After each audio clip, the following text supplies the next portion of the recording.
naman yan ay repentance. Yan si Alan Peter mga kasama, nagsalita sa community, corporate Quirino repentance. Branston.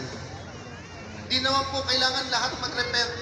Yan, In terms of corporate si repentance, Senador po nakalagay sa Alan Bible. Peter Cayetano. If my people, Kasi mga kasama ngayon ay hindi sinabi po ng Panginoon, if Luzon, Visayas, Mindanao, 47 if founding 110 anniversary na million people Jesus is repent, Lord. I will heal your land. Hindi po. Ang nakalagay doon, if my people. So anong ibig sabihin doon? Pag-aaway-awayin tayo ng demonyo. Ang una niyang titirahin mga Kristiyano, Daming mga tao. dahil alam ng Kristiyano, hindi lang tao ang kalaban natin. Meron principalities, meron authorities, meron pong kings, may spiritual warfare dito mga kapatid. Kaya ako tinanong, nakikinig ba kayo sa news? Nakikinig ba kayo sa Kasi mga kapatid, radyo? Nanonood ba kayo ng TV? Nagbabasa kayo ng Facebook? Kasi sa mga panahon po ngayon, kung sila pakikinggan natin, talo na tayo. Pero kung salita ng Diyos ang ating papakinggan, eh nakikita mo na bawat pira sa JAL ang natutumbay yung demonyo. It's your choice, mga kapatid. Hindi titigil ang pira sa inyo. Hindi titigil ang pira. After magsalita ni Joel ngayon, magpapalapakan tayo. Pero maniwala kayo, lalong lalakas ang pira sa kanya. Bakit? Balakid siya sa gusto ng demonyo. Gusto ng demonyo, kahirapan, corruption, abortion, divorce, sugal. Hindi lang ngayon sugal na physical online.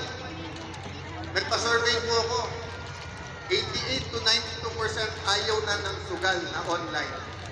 Anong problema? Natabunan na ng corruption. Oh, wala bang corruption sa PIR? Wala bang corruption sa Customs? Wala bang corruption sa kahit saan natin tingnan sa bansa? Malilinis ba yan pag flood control lang? Hindi po. Kaya yung galit po natin, kung political ang problema, political ang solusyon. Pero mga kapatid, anong problema? Spiritual o political? Kung hindi tayo naniniwala sa Diyos, at naniniwala tayo tao lang yan, madaling isolve ito. Pero kung naniniwala tayo may mga spirito sa likod nito, and this is part of the spiritual battle, then, mga kapatid, pumalakpak tayo sa revival pero humanda tayo sa gera. Pero may sikreto po ako para sa inyo. Sabi ng Panginoon, panalo na tayo eh. Nagbibilang na lang ng oras ang demonyo. Ang Pilipinas po ay will be renewed. The Filipino heart will be revived. Churches will be reformed. Ang question lang is when? Until we bind together as a body of Christ, as a Christian community. So mga kapatid, in congratulating you sa inyong anniversary. Medyo mahirap ito. Yan si Peter Alan mga kasama. Pero alam niyo Senador po, excited Peter ako Alan. next year. Kasi sabi sa Bible, there's a season for everything. Etong season na to may pang-iiba. Daming tao mga kasama hanggang Unfortunately, hindi lang yung demonyo hanggang sa nag-iiba. gitna ito sa may ano. Good people nag-iiba ngayon. But it's only a season.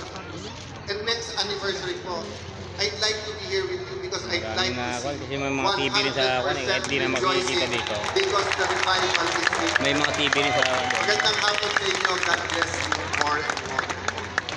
Maraming salamat, Senator Alan Cayetano at sa Senado ng Pilipinas. Kayo po muna ay manatili po sa ating pong stage dahil kayo po isasamahan ng ating Executive Management Board salamat sa to receive the House of Representatives.